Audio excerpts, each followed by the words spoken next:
The Jon Anik and Kenny Florian podcast. Jon Anik and Kenny Florian. I fucking love them. I can't get enough of them. Let's hear that Boston next. Big jab there from Duffy, and Frank Mir is hurt now. Down goes Duffy, out cold. Frank Mir does it again. Rock'em sock'em robots here. Oh my goodness. Hyperbole. There are a couple of absolutely self-involved bullshit artists. Here are your hosts, Jon Anik and Kenny Florian.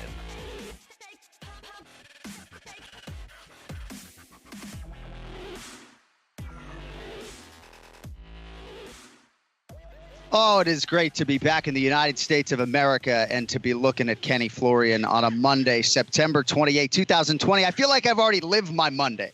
It's Tuesday. I'm supposed to be living Tuesday in Abu Dhabi, but we're back. It's episode 269 of the Anik and Florian podcast. I just did 3 flights, so I don't know what to tell you about today's episode, but we're here. It's good to see you. What's the word on the West Coast? Happy Monday, Tuesday to you, my friend. You put in some great work over the weekend, man. What a night of fights. Awesome job as always. And it's great to be talking to you about them. So much to talk about. Feel like we're already racing the clock. One thing I was asking Cody, though, before we came on the air, I drank some of Bruce Buffer's new Whiskey Puncher's Chance over the weekend. And I was wearing my hat. I might as well just do this on the air. So I'm wearing my hat, like covering my eyebrows like this. Okay. So I just had backwards hat on. I'm drinking bourbon, right? Promoting Puncher's Chance. And it seemed like there were more comments on the video about my hat covering up my eyebrows than there were on the whiskey or the bourbon. So I mean, Cody, you were born in 1990 what? 93. So 1993. So like, what's the problem with me covering up my eyebrows? It's comfortable. I'm not thinking about my eyebrows. Seems like a lot of other people think about my eyebrows. It's a fucking New England thing, kid. That's all I gotta say. Maybe it is. Well, I hope it doesn't distract people during today's episode. But Below the Belt with Brendan Schaub, I've been seeing Ken-Flo on that show a lot lately. Yeah, we did a little bit. Talked a little boxing, talked some UFC, of course. And yeah, Schaub's always fun. I like that. I'm always watching what you're doing. I like to dabble with a little boxing, you know. Boxing for me is really a tough sell these days with all the holding and everything else, you know. Yeah. A few pay-per-views a year, but mixed martial arts has ruined baseball for me, right? Can't watch baseball, can't watch an at-bat, and boxing as well. Are we promoting the Anik and Florian podcast when we're going on Below the Belt? Yeah, exactly. Sure we do talk about it, actually, every once in a while. Yeah, 100%. So there is so much to get into, and I feel like I should just give you 300 seconds, right? 5 minutes right now to rip on Israel Adesanya, but he is the undisputed UFC middleweight champion. He's 20-0 in mixed martial arts. You know, Joe Rogan said he's the most sophisticated striker in the sport right now. I'm not sure how you could argue otherwise. It was super dominant. There's plenty to get to on Costa and some of his indifference, if you will, but all praise to the still champion, Israel Adesanya, and you called it almost to a T. You know, I don't want to tell all of our listeners I told you so, but you know what? Listen, I think he's been showing the fact that he's been one of the most sophisticated strikers that we've ever seen in the octagon for some time now. His intelligence and his ability to hit and not get hit is on a completely different level. His footwork, his ability to not get taken down just based on his distance management is something you don't see too often with guys who come from a strictly striking background. So this is a guy that has matured previously to getting into the UFC and has only gotten better since getting into the UFC. So I've been really high on Israel Adesanya. The guy's an absolute gangster. And for Paulo Costa, I think, listen, he was a guy that a lot of people were excited about. Why? Because he looked the part. However, skill-wise, he just didn't have it. Does it mean that he's not a good fighter? No, it just means that Israel Adesanya just is a few different levels above someone like Costa.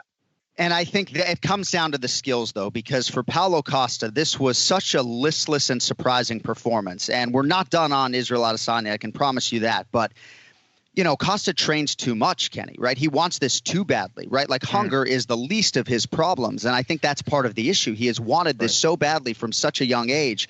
I just don't understand the hands behind the back. And I certainly think that Izzy probably caused some of his issues, right? I mean, you're in there with Adesanya. You got to be careful, But I don't know, man. I mean, he landed. I mean, Izzy literally. I was more beat up after the broadcast than Izzy was being in the fight. Well, I tell you what. Listen, I think there's a lot of truth to that. I know that I have made some mistakes with overtraining. I certainly did that in the BJ Penn fight. Got way too excited, and just didn't feel like I was myself on fight night. That can happen. But more than anything else, I think that skill-wise, he needs to improve. He was just very confused and didn't have an answer for that long frame and those leg kicks, of course, from Israel Adesanya. The other thing I think that he was kind of plagued with is a lot of times you get a certain narrative, and this probably came from someone outside of himself, where you go, all right, skill-wise, I'm outgunned. How do I get to Israel Adesanya? How do I get him off his game? I'm going to play a bunch of head games. I'm going to act like I'm not heard. I'm going to talk a lot of trash. I'm going to throw a white belt his way. All these things had nothing to do with the fight itself on fight night. And I think he thought it was going to rattle Adesanya, and it just simply did not. Right. So if you're fighting Israel Adesanya, here's what I'd recommend, okay? Try to get him in Vegas in the 25-footer right now in this climate for starters. Right. Don't give that athlete 30 feet to dick around with you. But don't you have to wrestle? Don't you have to clinch? And I think if you're Paulo Costa, you ain't trying to beat this guy over 25 minutes, right? I think he was trying to preserve cardio. What are you trying to beat this guy for 25 minutes for? It's still a TKO loss. You don't want to be twitching on the canvas. I love Paulo Costa, if you can't tell. I was just expectant that there would be a better championship performance. I know matchup-wise, you and every sharp out there thought he was so up against it. But I don't know, man. I guess for me, it's like, why change your stripes when you get there? Why don't you just go fucking try to knock his head off? And either way, it's a TKO loss in round one, as you called it, or round two. I mean, I don't know. Yeah.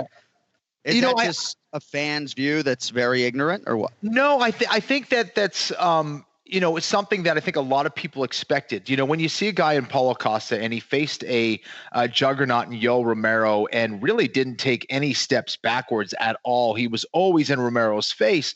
I think a lot of us expected that same kind of style against Israel Adesanya. I think that there were probably moments where he wanted to do that.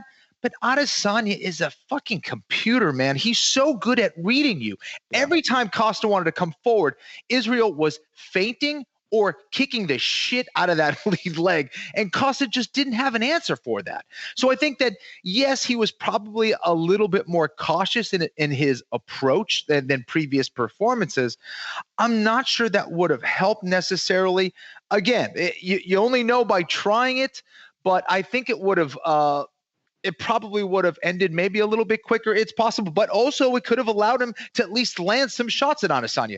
I think Paulo Costa, again, I don't know what the numbers said, but for me, looking from the outside in, it looked like he landed maybe 3 or 4 leg kicks, and that was it. Like, I don't think he touched him with his hand once in the face. Not once. Right. And again, that has to do with Adesanya's ability to read his opponents, his ability to gauge distance, and that 6'4" frame, right? He is 6'4", something like that, right? So I don't know if he's that tall, but yeah. Yeah, but whatever reach, it is, sure, right? Big reach advantage, yeah. Yeah. So that's interesting because he did not have a scratch on him, right? Getting up in his face after the fight, barely sweating. So I want to know what you are most impressed with in terms of Adesanya's brilliance on the feet. And while you chew on that, I just want to sort of highlight Eugene Behrman, because Bill Belichick, head coach of the New England Patriots in the NFL, a lot of our international listeners may not know that name, but Google Bill Belichick, ubiquitously regarded as the greatest coach in professional sports history, certainly in America. And Eugene Behrman, I believe, is separating himself from a pack of elite mixed martial arts coaches. I hate to sit here and say he's the best coach in MMA, Kenny, but look what they have done. I mean, you can say they didn't beat Max Holloway twice, but, they beat Max Holloway twice. They have the UFC featherweight champion. They have Brad Riddell, who looks like on any given Saturday night he can compete with elite lightweights right now. Adesanya and all these guys give him credit every step of the way. I don't know, man. I think this guy is brilliant, borderline genius, and the best coach in mixed martial arts right now, and starting to distance himself a little bit. I mean, can you create a powerhouse team in an island that is not really well known without being a phenomenal coach and without doing things differently? I think that at the end of the day is what separates the elite martial artists from other martial artists, the other minds and other people are doing things. When you get other people that are kind of following what everyone else is doing, as opposed to someone who's thinking out of the box and approaching fights with different takes, different perspectives, different techniques, that is always going to be more difficult to deal with. So I think, again, Eugene Behrman, my coach of the year last year here on the podcast. Right. So how do you not get, so you're going to be a nice guy and give it to someone else? I mean, right now we're sitting here September 28th. How's somebody take that award from him over the final 3 months? I guess that's what I'm saying. Yeah, no, absolutely, man. I think he's my top choice yet again. I think that he's doing tremendous work with all the guys over there. Israel Adesanya is relatively quickly running out of opponents here in this division, which was absolutely stacked. So, yeah, phenomenal. And what did you ask about Adesanya? Well, in terms of him on the feet, right? Like, what is it that, I hear a lot of words and feints and traps and angles and distance. But what is most impressive to you about how easy he, makes it look? Listen, I think when I was competing, more than trying to win, I think I was looking for the cleanest of performances. If you're thinking about, a military operation or you're some kind of high level operation, you want to go in with your men. You want to kill, get the thing that you need to get the hell out, and make sure that no one dies. That's the key. It's not like, all right, I got the hostage, but 19 of our 20 guys died. That's not a good operation. Right. Israel Adesanya went in there clean like an assassin, killed the dude, snuck in, snuck out, got his check, and got the hell out of there without a scratch on him. That is an elite martial artist. That is the difference. It's not about beating your opponent. It's how you do it. And that dude is an assassin. He's a ninja, period. It's crazy. And it'd be nice to have a long conversation with him and developmentally talk about where he was in Perth in February of 2018 when he made his UFC debut relative to where he is right now. That's crazy. Because other than Conor McGregor, right? Other than Conor McGregor, nobody in my mind, I'm sure there are one or two other examples, has become a first ballot Hall of Famer inside of 3 years making their UFC debut. You know what I mean? It's insane. Like Cejudo obviously did everything you could possibly accomplish in the sport, but it took him longer to do that than Israel Adesanya. Now Izzy has defended this belt. He hasn't in a second division, but he's defended it, and taken out big names that seemingly people would not really want to fight if they wouldn't have to. It's absolutely incredible. And now he wants Jared Cannonier, who looks like the most dangerous guy right now. And at this point, everybody who said that Adesanya at minus 140 was a steal, he'll probably be a 3-1 favorite now against Cannonier. The value on Adesanya, I can assure you, expired this weekend for good. I have a lot of respect for guys like Cannonier, Whitaker, all those guys. I don't know. I don't see anyone really challenging him for the next year or so, or until maybe Khamzat Chimaev matures as a fighter and kind of get to that. So that gets me excited. Yeah. And I think with two of those guys colliding eventually, and that narrative as far as opposing styles and the way that they both have really emerged from kind of nowhere. Yeah. I think that gets me excited. That gets a lot of other fans excited. I'm not trying to say that he's ready right now and that's the fight we should see. I'm saying this is the trajectory that, the way it's heading. I think that's the fight that ultimately is going to be an absolute banger.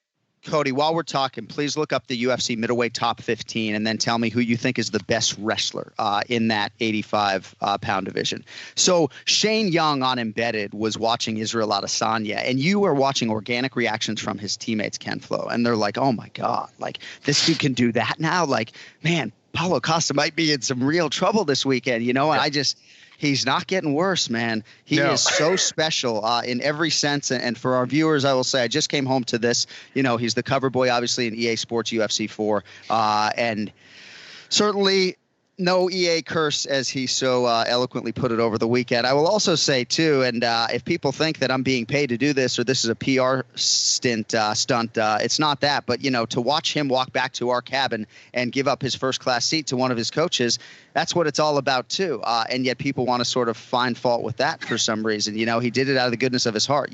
Perhaps if both his eyes were shut and it was a 5-round war, maybe he'd need the extra space. But I don't know. He's a good dude and acquired taste for some. One of the greatest celebrations / entrances I've ever seen was when he made his UFC debut, and he sort of pissed all over the octagon. You know, I mean, I understand some of what he did this weekend put people off. But I don't know, man. I think he's having fun, and he has elevated to greatness in a rapid way. You know, I think he certainly has that showman quality to him. And I also think that if you want to be a nasty prick and be at the top of the division, you need a little bit of that kind of fuck you. You need just enough of that. But I also think you need that humility. And I think he balances it well. And you could see that. Whether, again, you know, what is he trying to pull a PR stunt on a freaking plane with, you know, however many people that are on there? You know, no, he's not. That's legitimately who he is. And I think, you know, having the humility to say, you know what, coach, you're the man. You sit here. Let me go to the back. I got a nice place to stay at back in New Zealand. I'll be just fine. Yeah. You chill. You relax. And at the same time, he will get pissed off if you try to disrespect him. He's going to disrespect you back. And it's also kind of a little sign and a note to everybody else in that division. You want to talk shit? Yeah. You better be ready for it. Careful. Yeah. And I will also say about both headlining athletes, I guess when you get closer to these guys and then you see the perception that they're both super arrogant, not good guys, it sort of bothers you more, right? Because Paolo is so gracious talking about giving our producer Lappy a shirt, you know, in our fighter meeting, right? It's like that's who he is. And Adesanya is just deflecting and putting over everybody around him all the time. So I just hope that fans will listen to the show at least, you know, and understand that there are two really good eggs there in the main event. Jan Blachowicz, man. Jan fucking Blachowicz was 2-4 in the UFC in 2017. He's 37 years old. He's got his first kid coming in December. And he is the second champion out of Poland. He's the undisputed UFC light heavyweight champion. I mean, this is – what else can you say? Plus 220, I think plus 330 range as a knockout winner over the weekend. Looked pretty live to me. What'd you think of Jan Blachowicz? I have a feeling that he busted a lot of parlays over the weekend, man. I tell you what, listen, he has always been extremely tough. He's got a great chin. He hits really hard. He's good on the ground. And I think he's quietly put himself into this position. And I don't think a lot of people expected him to win in this fashion against someone like Reyes, who has done obviously so well in this division. But man, I mean, boy, does he look the part of a fighter as well when he walks out there. And I thought his ability to balance his blitzing attacks with, you know, sharp combinations and backing Reyes up and confusing him there, throwing those body kicks. I think it really frustrated Reyes early on. I think Reyes probably thought he was going to have an easier time with him and was going to kind of cruise in the early rounds and then take him out later in the fight. And that just wasn't the case. I think Reyes started feeling the pressure of being down around here and a round or two down and feeling like he had to do something and then got caught, man. But dude, I mean, how about that nose break? That is one of the worst nose breaks I've ever seen.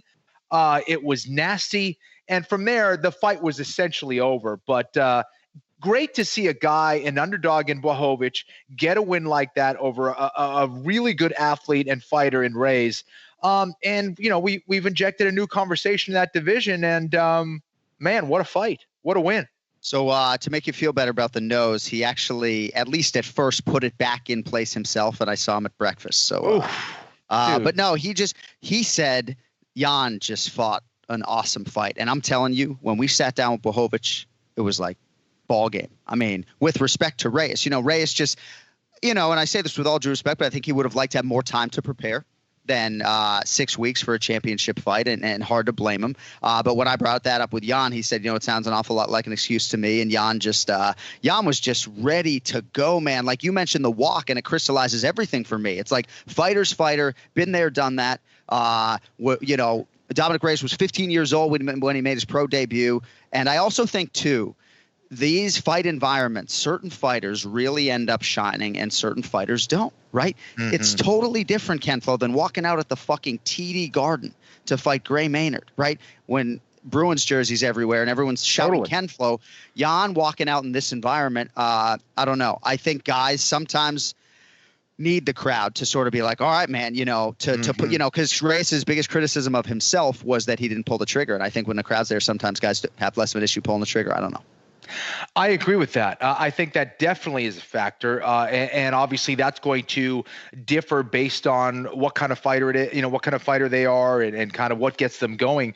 I think Reyes might have been a little overconfident heading into that one, and again, perhaps he didn't have the camp that he wanted. But let's not take away what Blachowicz did and what kind of skills he has. Man, that dude is tough. And if I'm a director or a casting director or something.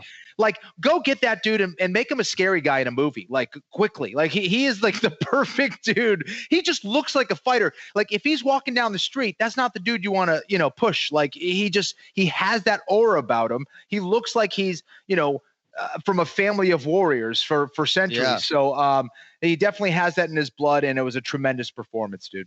I told him I was glad I married into a Polish family, but you're absolutely right. I think you just made him some money. Maybe you can push out a tweet to that effect, and we can try to get the ball rolling on that. And he speaks English in a very intimidating way if he has to, Dude. But I love, too, that, like, he ain't bringing the belt to breakfast. Like, and we're all eating together. That's why I keep bringing up breakfast. But if I had just won the UFC light heavyweight championship, what John Jones had that thing for what seemed like my whole lifetime, I wouldn't leave it in my room to chance at the W Hotel in Abu Dhabi. I'd bring it to breakfast, Right. He don't care about the belt, doesn't care. Absolutely amazing.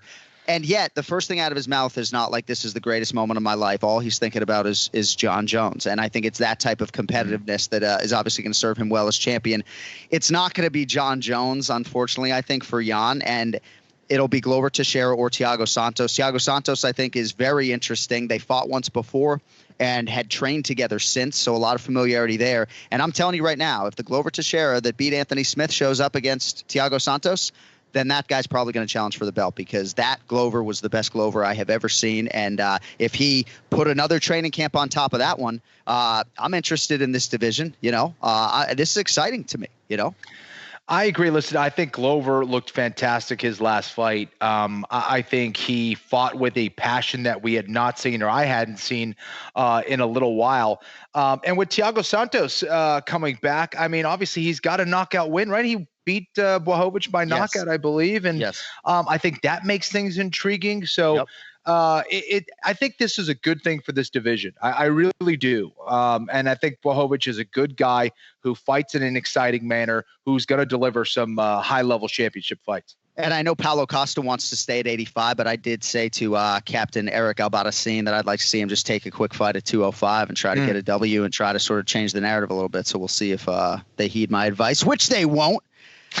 Breaking up with your old wireless provider just got a whole lot easier, by the way, thanks to Mint Mobile. Ken-Flo and I are in. They were the first company to sell premium wireless service online only. Not sure why it took so long, by the way, but now Mint Mobile is introducing their premium unlimited data plan for just $30 a month. Let that sink in. I'm paying over $110 right now just for my line, and that's why I'm making the switch to an unlimited plan with Mint Mobile for just $30. I mean, how much is my soon-to-be ex-wireless provider charging me, and what am I getting? Like, going online only, you eliminate the traditional cost of retail. Mint Mobile passes those savings on to you. All plans come with unlimited talk and text and high-speed data delivered on the nation's largest 5G network. You can use your own phone, by the way, with any Mint Mobile plan and keep your same phone number along with all of your existing contacts. I've enjoyed the service thus far with Mint Mobile, but if for some reason you are not 100% satisfied, Mint Mobile gives you a 7-day money-back guarantee. So why not look into it to get your new unlimited wireless plan for just $30 a month and get the plan shipped to your door for free? Go to mintmobile.com/AnikFlorian. That's mintmobile.com/AnikFlorian. Cut your unlimited wireless bill to just $30 a month at mintmobile.com/AnikFlorian. I can't imagine all the shit that Ray Longo is going to have today. He's going to go way over the clock. I'll try to cut him off. Let's get to the Ray Longo minute. It's now time for the Ray Longo Minute. I want you to punch a hole in his fucking chest. That's what I want. The Ray Longo Minute. Starring Ray Longo. The Jon Anik and Kenny Florian podcast. So Ray Longo doesn't need to hear the drop. If you ingested any of our social media content, you know that he's just going to start coming in like right as that thing hits, food in his mouth. We were almost there today. I don't know if you need a sip of water, but it is damn good to see the star of the show. How you doing? Oh, man. Couldn't be better. Another great job you did this weekend, John. Another great job. Absolutely fantastic, buddy. Thanks, buddy. Thanks. I really appreciate the uplift, Oh, yeah. So what'd you think of the card, other than the fact that you thought I did a great job? Oh man. Well, first off, you outshined the main event for sure. But no. What are you talking about? No, I mean, I'll tell you, Adesanya absolutely. If you think phenomenal. we had a bad show, you messing with me? No. Did you notice in the pay-per-view open, guys, by the way, water from overhead hit my head? Did anybody notice that? No. There was condensation coming down on us all night long because of how humid it was. So I hand write my fighter cards. They're all fucking meshed. I'm moving like this and then over here and, fucking mess. Anyway. Man, that head movement pays off, buddy. Head movement pays off. I just have a high guard, man, as a striker. I'm telling you. High fucking guard. Try to get high in guard. I'm sober right now too. How about I'm fucking sober right now? You could see. We all know. So what's going on, man? I mean, obviously we spent 25 minutes on Israel Adesanya, and yet I still feel like we could literally spend all night on the guy. What'd you make of his performance? Absolutely A plus. Absolutely phenomenal. Did exactly what he said he was going to do. Man, I don't know, man. He looked great. He made that look easy. I don't know. The other guy, look, I think the theme of the night for me was what got these, and you said it on the show, what got these guys to the dance. They just, I don't even know what I was looking at, man. I really thought that was going to be an exciting fight. He was going to go right at him, eat a couple of shots to take a couple of shots. I mean, those guys are tricky. Israel, I mean, he did a great job. I mean, I thought the performance was just phenomenal. The other guy, I think he's got to be kicking himself in the head. I just have no clue as to what plan A was, plan B, nothing. I have no idea what I was looking at. But it could be that, the other guy just, that range, very rangy, his awareness was on point. And he probably could do that all day long. I didn't think it was going to go like that, but he backed up what he said. And, with the exception of the antics at the end, everything about it I liked. You know what I mean? Even the culture of that team, that guy, Eugene Bareman, does a great job, man. Just you could see the camaraderie. I love the fact that Adesanya brought him in while he was doing the interview. They got the chemistry I love. I always did. And, it's always like, I always liked when, Al was fighting and Weidman and those guys are in the front row. It means a lot. And those guys have it, man. They got the X factor and they're doing the right thing. And, I like the fact that, even Israel spoke up about the weight cut and what a problem, like he wasn't letting that go either because his guy, I think he lost that fight, but, missing weight. He was a great spokesman. You could see he's passionate. He's defending his teammates and all good stuff, man. I mean, that was good. And again, I didn't think it was going to go like that. I mean, I knew it had the possibility, but I just thought, like, again, what got that guy to the dance, even against Romero, just going through, eating shots. And wow, that was unrecognizable to me. I don't know, Kenny, if you thought the same or whatever, but the other guy was phenomenal. I think you hit on a lot of important points, and I'll let Ken-Flo jump in here. But in terms of the team chemistry, Kenny, you have a lot of these like mini dynasties in MMA, and these guys, this is like a little dynasty going on right now. They're doing great. Listen, I think that it was a combination of Israel Adesanya just being, I think, at a different level of skill than Paulo Costa, but also Paulo Costa, again, it seemed like he had an off night and was more focused on trying to get inside Adesanya's head than actually trying to fight. And that was a major problem. If you're getting kicked in the leg and saying, oh, that didn't hurt, you get kicked in the body, that didn't hurt, you get kicked in the face, that didn't hurt. What's your game plan? What are you trying to do? You're not there to be a body bag. And, I think that as far as a team over there, I think they're doing a phenomenal job. And they're going to be tough to beat. All those guys are killers, no doubt about it. No, without a doubt. And again, when does the words code red come into your head? Where, listen, you're getting beat anyway. You might as well go for it. Nobody will. Imagine if he went for it, traded, and he got knocked out. There's no harm done. This way, it just looks. I don't know, man. I mean, that was really confusing. That's exactly what I said, Ray, off the top of the show in so many words about Paulo Costa, right? Why not go out sort of the way you got to that championship opportunity by just being a killer, Exactly. And I think the sports books, had to get absolutely killed. I mean, Ken-Flo was front and center on it, obviously, on our show, but like every single sharp mind out there that I talked to loved Adesanya at -145. He closed -175. You know, it's like my twin brothers placing big bets on. I mean, everybody loved Adesanya, and yet I'm closer to it than most of those people.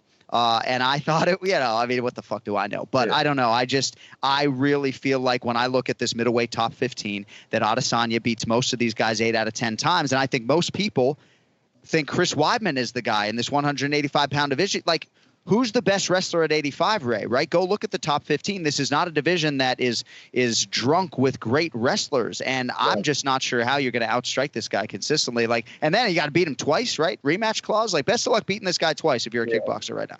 Yeah. And I'll tell you, what's funny? I don't know why I was doing a podcast, but we had Yanni the Greek. Yanni the Greek on. Right. And did he break that? He says he doesn't even look at the names of who's fighting. He just goes by the stats, and then whatever comes up good, he just matches it to the name. So he was fascinating to talk to. I thought he did a great job, and obviously he had Adesanya in that. So big. No, he was very convicted in his Adesanya selection. And I think there are different ways to approach MMA handicapping, but certainly Yanni actually got his start on this podcast before going to the UFC on the line. I didn't even know that. Yeah, he was one of our resident handicappers. Yeah, he's a good dude. I enjoyed talking with him. And he's had a great year handicapping. So in terms of the weight thing, since you brought it up, if I may. So we had 2 athletes this weekend, Zubaira Tuhugov and Ludovic Klein, competing at featherweight, and they both weighed 150 pounds.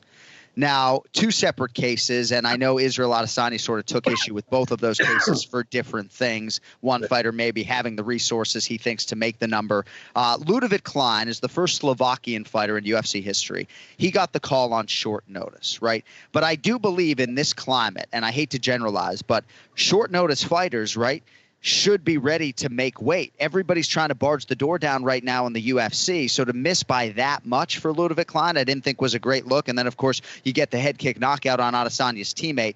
I think we're all aligned, Ray, that the penalty does not at all fit the crime right now. And it's nice to see a high-profile athlete like Izzy verbalize that. Yeah, no. You could see it was coming from his heart, and he was passionate about it because I think he felt bad for his teammate. But look, one way you could do it, too, forget about even the penalties, is that if you got a last-minute fight, I mean, that guy's coming in to save that fight. Just make it a catch weight of 150. The other guy doesn't have to lose weight, so he doesn't kill himself. And I think that makes it a little more even.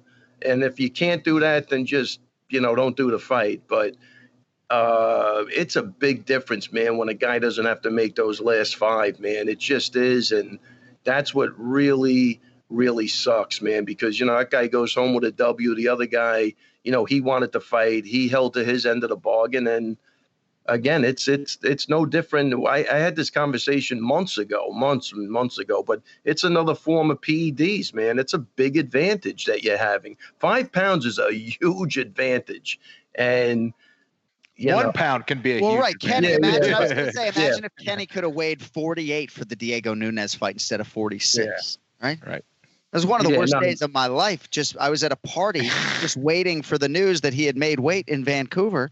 Literally, the worst party of my life, I told you. And I was hoping he missed. I was wanting to hear 49. I told you. He made it. I know I told you the story 100 times, but the guy was a mess. And whoever he was with, they left the guy for dead. It was like a scene in The Godfather when they leave the guy in the hospital and the baker has to save him. I felt like the baker. I swear to God, the guy was there by himself. The accountant's going, you got to sign the form, the taxes. And Kenny just couldn't even look. I'm telling you.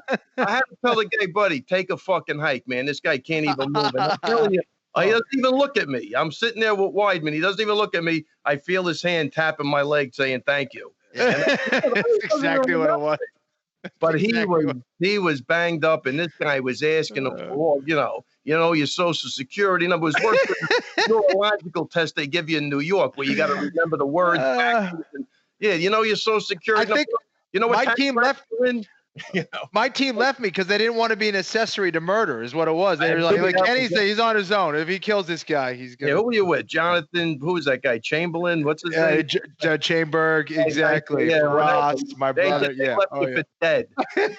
Literally. No, Ross was there. Yeah. I'm done laughing about this. Right? I like when you trot this story out like every 50 episodes as you've done over the last 5 years, but like I don't like hearing rumors that a kid they're like holding Keith Florian back, trying to go in there and get his brother out of there.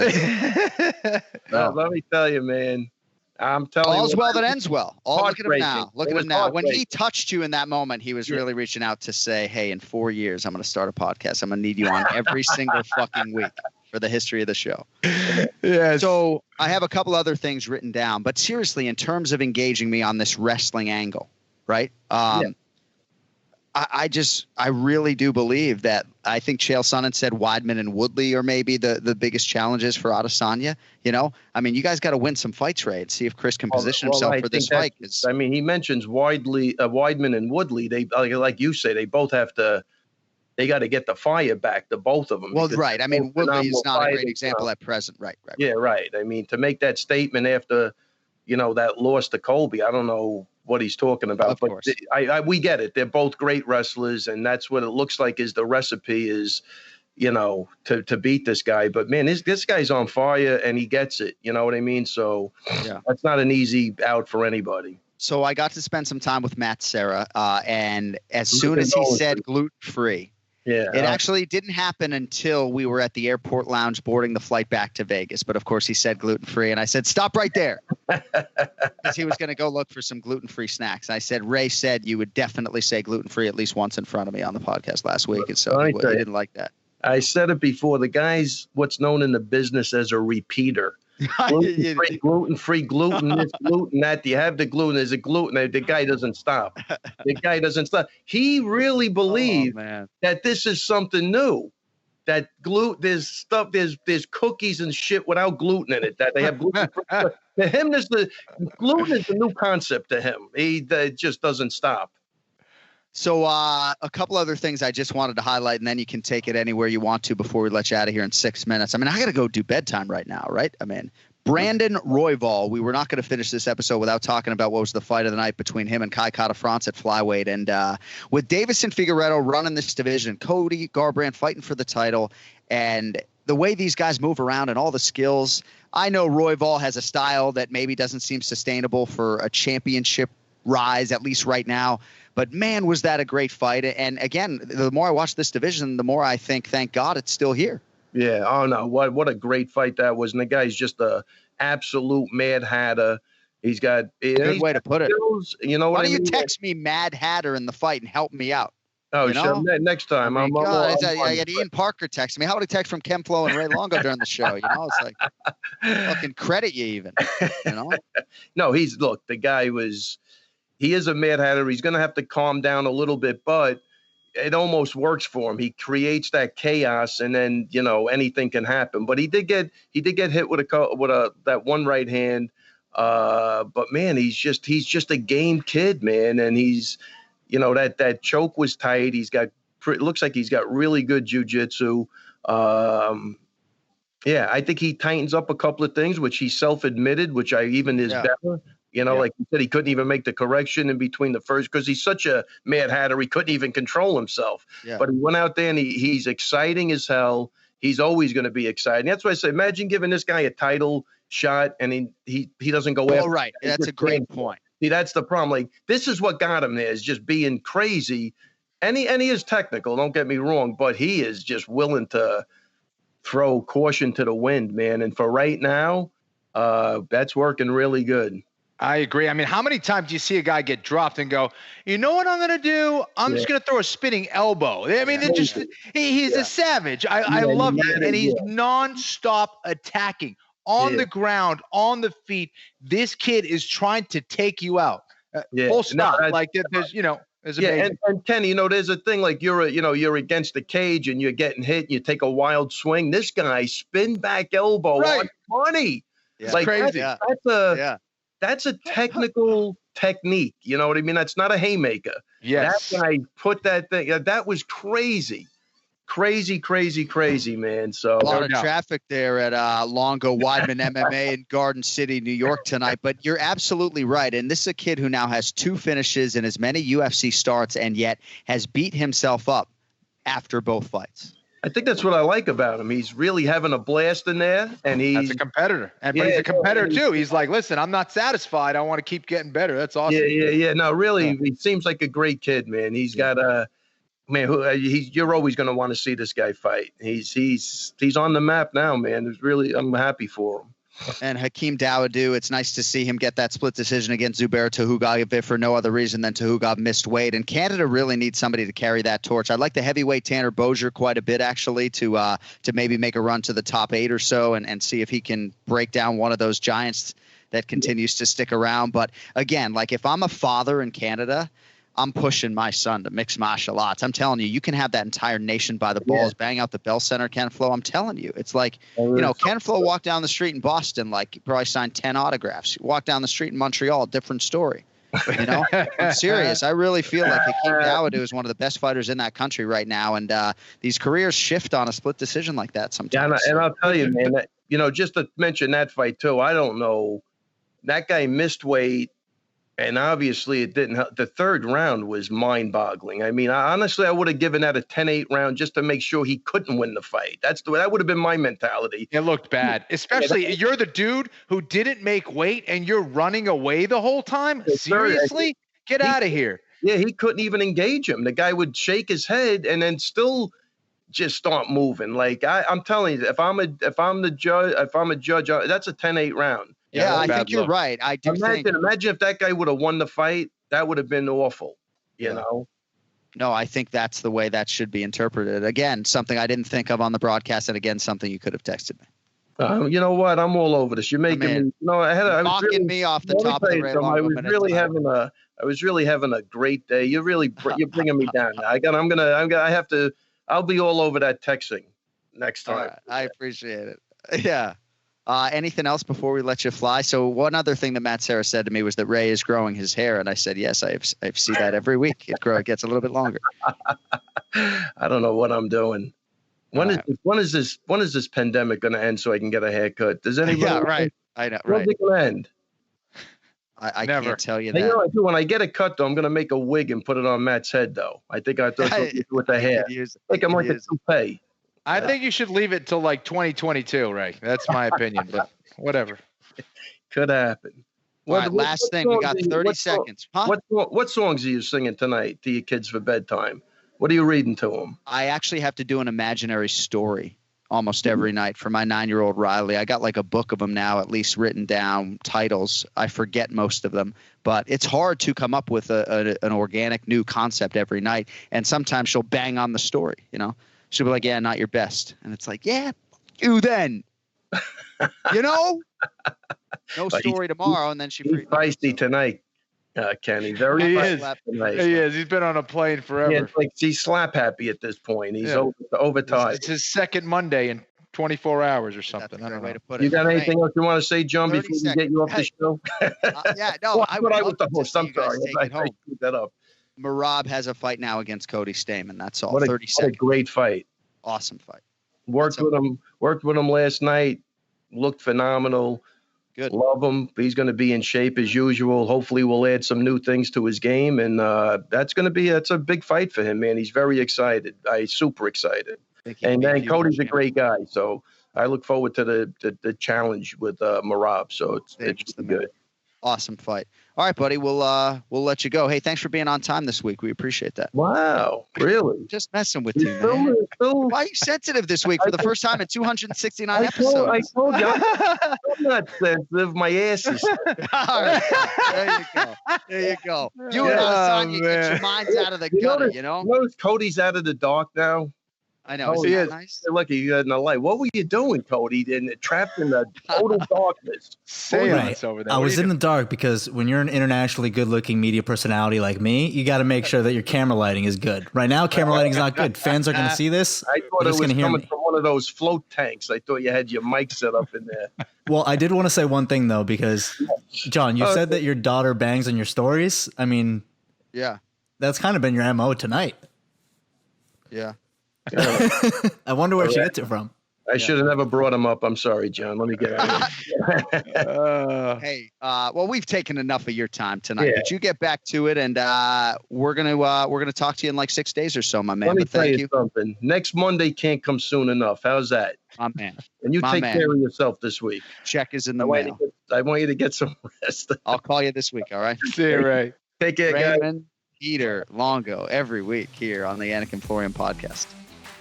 All right, support for the Anik and Florian podcast comes from the official electric razor of UFC Manscaped. Manscaped truly has everything you need to keep your package nice and tidy and is the best company in the world when it comes to men's below-the-belt grooming. Their top-notch ball trimmer, the Lawnmower 3.0, will keep you clean without any of those nicks and cuts. Manscaped is partnered with top-tier MMA athletes as well, middleweight champ Israel Adesanya, and many others who understand that hygiene matters and also know what it takes to be the best. So does this revolutionary men's grooming company, Manscaped. They just redesigned this thing, the Lawnmower 3.0. It features this great ceramic blade, proprietary advanced skin-safe technology. Everyone who experiences this ceramic blade says it is a completely different experience than using one of those old-fashioned sharp metal blades. That is what this is all about. That's why these things are selling. I'm telling you, accidents truly will become a thing of the past. And for our listeners out there who are men, like, you don't want to use the same trimmer on your face as you're using down there. I've been there. I'm not there anymore. Let us help you get there. 20% off, free shipping today. Go to manscaped.com right now. The promo code is AF. That's it. Promo code AF for 20% off and free shipping at manscaped.com. All right, let's make some picks. Let's get to the main event challenge. It's the main event challenge. Anik, The time is most definitely now. Florian, I finish fights. I'm gonna do everything possible to win. the main event challenge. The John Anik and Kenny Florian podcast. It is time for the main event challenge. We are now joined by Ian the Duck Parker, or do you prefer the Duck Ian Parker? I can't hear him. Can you guys hear him? I don't know why. I can. Yeah. Cody's laughing because he's telling me to hit the mute button. And do I prefer? Should you get a choice right now since you were on mute? I feel like we should take the choice out of your hands. Well, I was laughing because he fucked it up on his own. So Yeah. Oh, full accountability. You know what? I try. Fuck you guys. Whatever. You look good though. Which do you prefer though? In all honesty, which one would you like? What were my options again? The Duck Ian Parker or Ian the Duck Parker? Correct. Spider-Man had such better choices. The Spider-Man or Spider-Man. This is a real tough decision. You know what, John? You're the voice of the world of the UFC and MMA in general. I'll let you decide what. All right, I have definitely the Duck Ian Parker.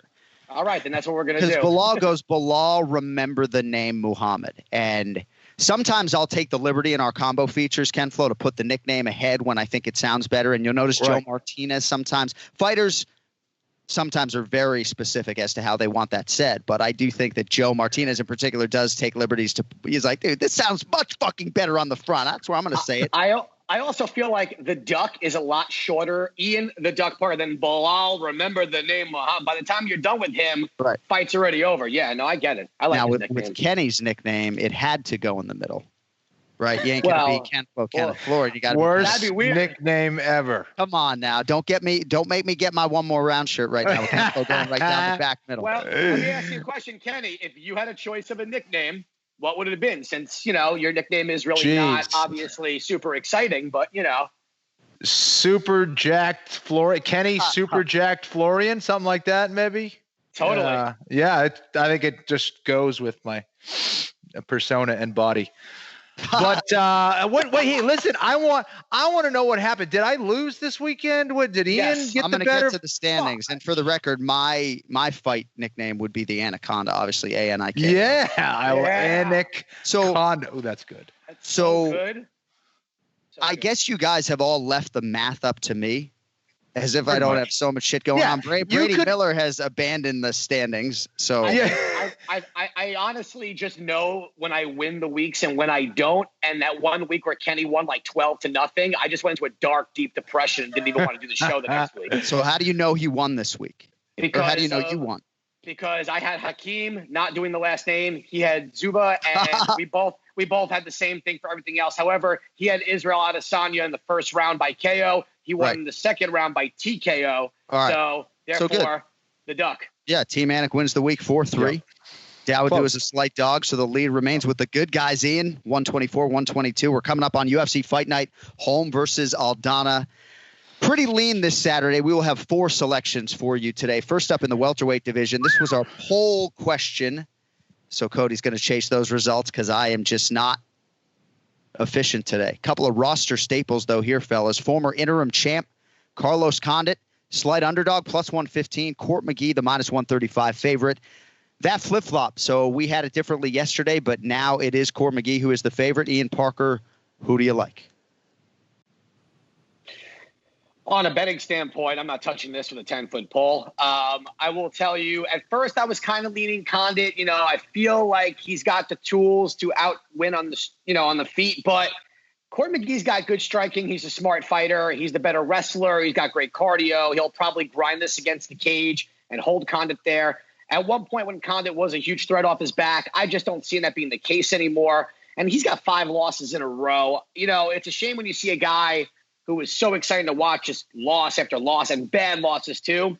Not that McGee has been such a stud lately. I just think his style is really not the right fit for Carlos Condit right now. So as much as Carlos Condit's always been one of my favorite fighters, I'm going to go Court McGee here. So Court McGee, the slight favorite for Ian. I saw Condit Kenny in the hallway in the middle of his 48-hour quarantine. He had just gone to get his second COVID-19 test. He looks great. He looks very strong, but he does seem to be putting a lot of pressure on himself, and it's easy to see why. 5 straight losses. Last win, Ken-Flo, May of 2015, Goiânia, Brazil, against Thiago Alves.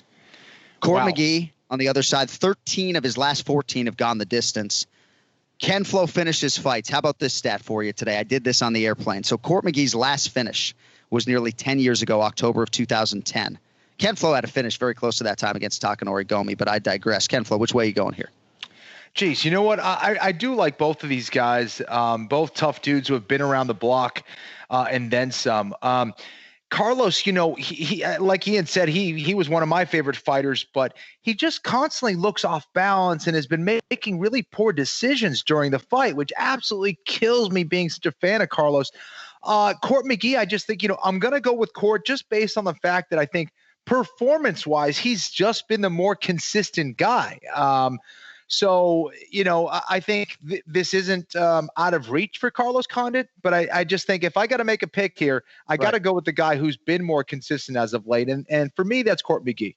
All right, so our 2 expert opinions very much dovetailing with that line adjustment that we have seen here early during fight week. All right, featured bout in the women's bantamweight division. I'm excited to see this. It's a close fight per Vegas. Again, one that flipped for us. Could produce the next title contender depending on the main event. Jermaine Durandamy, minus 115, and Juliana Pena, minus 105. So GDR, of course, has won a UFC title, challenged for the belt in a second division. What was her last fight, Ian? That was last year at UFC 245. Many sort of thought Pena could be a future champion, but she hasn't fought all that much. What do you think about this one? You know what? I agree. At one point, I thought Pena was definitely future champion material. However, her game has not really evolved. And that wrestling game right now, what we're seeing with the top of the division kind of getting better and more well-rounded, I don't see her being able to take down GDR all that easily. And I think there's a huge difference in the stand-up game. I think where I was impressed with GDR was in her Amanda Nunes fight off her back. Those up kicks, really not just giving up what she could have, and at certain points of the fight, landing. If this fight doesn't go to the ground, GDR, I think, will have a field day picking her apart. If it does go to the ground, Pena's dangerous, but I think GDR is decent enough to not get submitted, and we saw her cardio hold up well in the Amanda Nunes fight. I'm going to go Jermaine Durandamy. I'm actually shocked that it is only minus 115, to be honest, due to the lack of activity from Juliana Pena. So do you already have a straight wager on Jermaine Durandamy? It's not a trick question. I guess not. All right.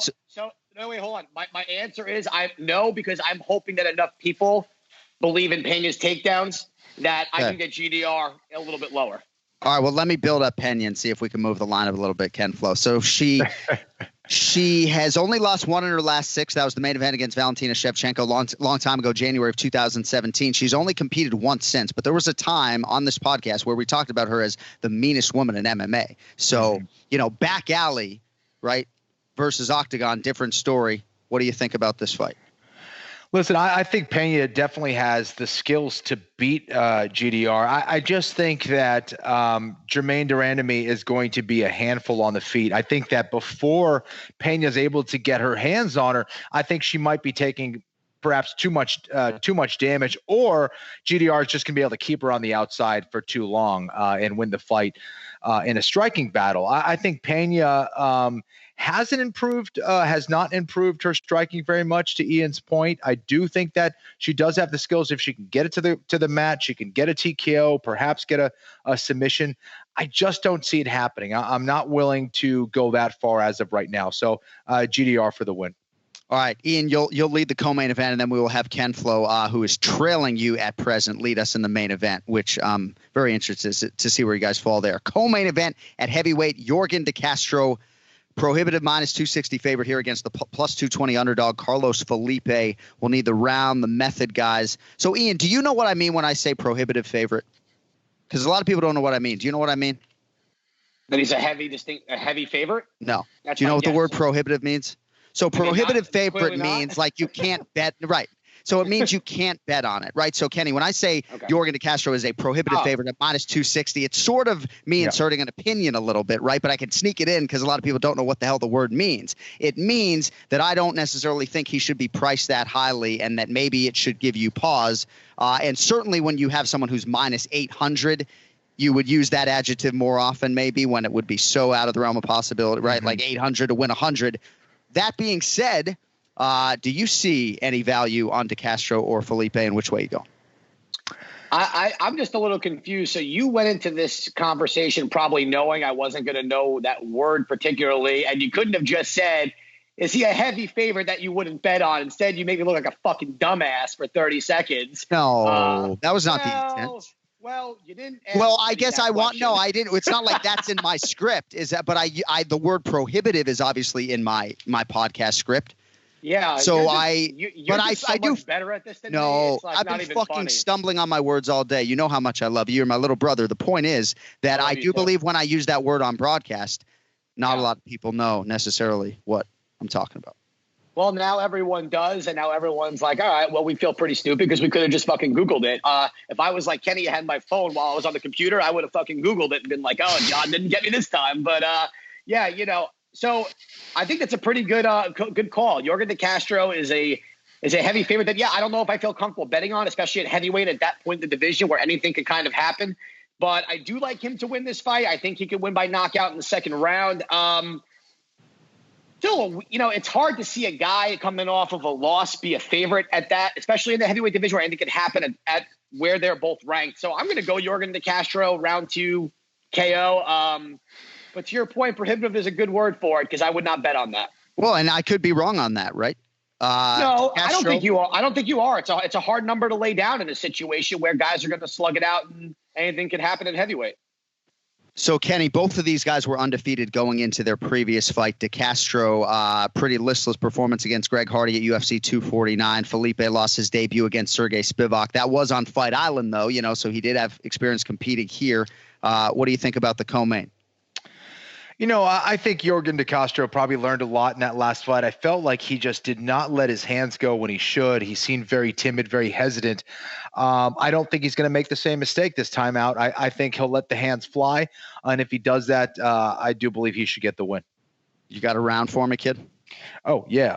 Let's go round 2. TKO. Round 2, TKO. All right. I can throw away this piece of paper now. You guys are identical going into the main event, which Ken-Flo will lead. Amanda Nunes is the champion. Irene Aldana could very well get a championship opportunity at 135 pounds if she can come through here as a slight underdog, +105. Holly Holm, slightly favored here, -125. So, Kenny, this was going to be the main event in Vegas August 1st. Irene Aldana tests positive for COVID-19. Dateline shifts to Abu Dhabi. Who do you have in the main event, and how do they get it done? Let's see. I'm just always surprised. And we've talked about this before. I'm just always surprised that Holly Holm, with all of her experience, just hasn't been able to defeat these UFC jitters. No matter whether she wins or loses, to me, she's just so tense before a fight and just doesn't look right to me. It's an easy choice. It's Aldana. Now, for me, it's like, what round does she win? or does she win by decision? I think Aldana wins this pretty comfortably. I think she wins with a fourth round TKO.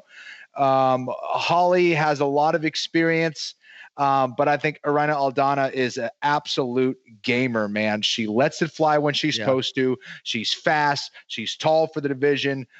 She's assertive, and she's getting better. And I think that she's going to bring a lot of confidence and a lot of momentum. That is a future champion in my eyes. Amazing. I didn't know your ceiling was that high on her, but again, I agree with everything coming out of your mouth. Maybe up until that point, I just think with Amanda there. But again, having followed her whole career, this is really exciting to see her emerge and develop this way, Ian, and get this main event opportunity. Obviously, she had a big win against Ketlin Vieira. That was a TKO last December, UFC 245. What do you think about Holm here, Aldana, and ultimately which way you go on IP? Kenny, you're a real motherfucker for that one, right? Because I could have swore you were going to go Holly Holm there after that whole her being tense, but this time she's going to let loose and let it fly. Nope. He gave me the John. He just gave me the old Dikembe Mutombo. Get the fuck out of here. Right. When Aldana came into the UFC, I was pretty high on her. In the beginning, she was a little timid. She was a little hesitant. I think this last fight, though, we saw the real Irene Aldana here, letting her hands go, knocking out a tough. Don't even tell me I fucked that name up. But Vieira, I learned that one. I kept listening to that. So if I was going to repeat it, I'm just going to call her Aldana. I don't even know why I go for the first and last name. I just doubled my chances of missing one of them. There's no point. My God. Thank God you know who I'm talking about. Stop laughing at me. But I like Aldana here. The one thing also that she has is a ground game that we don't see as much, but she does. She's won some fights by submission. I actually think she's going to win this fight by submission in the fourth round. I think that she eventually will get this fight to the ground. And I think it might be because Holly may be getting jabbed to death and may try to shoot in. And that's when she takes the back, gets a rear naked choke. I do think that Aldana has potential. Obviously, with Amanda at the top of the mountain, it's hard to picture anyone other than Valentina giving her fits. But the length, the height, really strong fight IQ also. I think Kenny would agree there. She fights really, really smart, doesn't get hit that much. I do like her here. It's a shame because I think Holly has all the tools to be a champ. But, we just don't see it. So for that reason, I'm going to go fourth round submission. Holly Holm has won 2 of her last 3, but in terms of that championship stuff that you mentioned, she has lost her last 4 UFC title fights. Maybe Cody Merrill hit that explicit button on this week's episode. It's late at night. We've flown a lot. Pick to click on the way out of here. Ian Parker's going to stick around. He's betting the National Football League as well. So we update the standings. And again, by the way, the loser of this bet is going to do 5 shots of Bruce Buffer's Puncher's Chance inside of 20 minutes on a podcast. And I can assure you, I'm going to do it on an empty stomach and make a real fool of myself in front of the masses. All right, so I had the lead 2-0 to 1-1. Falcons, though, blew a huge lead at home as 3-point favorites. So I'm 2-1 on the year. Cody was 1-1. He had the Arizona Cardinals minus 5.5. They lost outright to Matt Patricia's Detroit Lions as home favorites. So we both need a win in week 4, Cody. You're trying to avoid a 1-3 start, my man. Who do you have? Well, John, I know you weren't able to watch the game, but if you had watched the Cardinals game, he kept them in the game, Kyler Murray did. 3 interceptions. There's no way that he could do that 2 weeks in a row. And if he does, I'll take 2 shots on the podcast next week. So Cardinals minus 3.5 at the Panthers. I don't think the Panthers are very good. You heard it on record. Let's go. I love it. I can't wait to see you do 2 shots next week. I do love Kyler Murray, though, so I can certainly support that play. Again, I saw there was some live tea on the airplane back, so I watched a little bit of football. But, fade or follow at your own peril here. But I'm coming right back with the Chicago Bears fade. They're 3-0. I think they're going to be better with Nick Foles as the starting quarterback. They named him the quarterback today, but, man, do they feel like a fraudulent 3-0 right now. I mean, did they beat the Indianapolis Colts to move to 4-0? I don't fucking think so. I don't see it. This is a play on Frank Reich. Give me Indianapolis minus 205 right now. I think it closes 3 or higher. 3 or higher.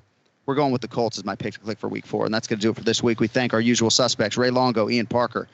So next Monday, we are right back with you. We're actually going to get the episode in the can on Sunday because Ken-Flo's got BattleBots duty, memorizing a lot of stuff, getting ready for some major television obligations. So we're going to tape Sunday. The episode will be up on audio and video. We'll recap Holm Aldana and then look ahead to what is an awesome main event. Marlon Moraes, Corey Sandhagen, Under the Lights, October 10th. Also, don't forget, Remember the Show, starring Bilal Muhammad and my identical twin brother with a ponytail, Jason Anik, this Thursday. Anik and Florian Podcast YouTube channel. Darren Till and maybe even Platinum Mike Perry scheduled to join them. So hit that subscribe button. Got the second show under the banner now. Maybe even an FNA, by the way, with Paul Felder from Flight Island this week. Thank you all for watching, for listening. We'll run it back with you Sunday morning. Until then, for Ken-Flo, John Anik, Cody Merrill Production, saying so long. Don't text and drive. Wear your mask unless you're Pat Miletich. I promise you, Pat, I'm not telling you what to do. Until next week, you'll later.